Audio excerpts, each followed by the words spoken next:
తోటి వారిని ప్రేమించాలి, సహోదరులు ఐక్యత కలిగి నివసించుట ఎంత మేలు, ఎంత మనోహరమని దేవుని వాక్య భాగము సెలవిస్తుంది. ప్రేమ ప్రేమ ప్రేమ. యేసయ్య ప్రేమమయుడుగా ఈ లోకంలోనికి వచ్చాడు.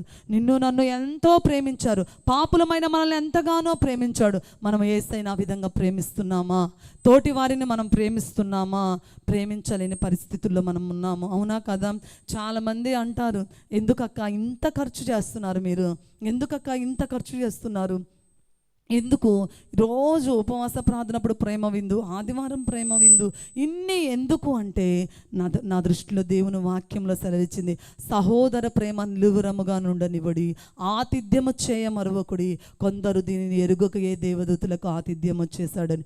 ఇంకోటి, యేసయ్య ఎక్కడ బోధించినా కానీ అయిపోయిన తర్వాత ప్రసంగం చెప్పి అయిపోయిన తర్వాత యేసయ్య ఒకటే అడిగేవాడు, మీ దగ్గర ఏమైనా ఉన్నాయా అంటే యేసయ్య కడుపు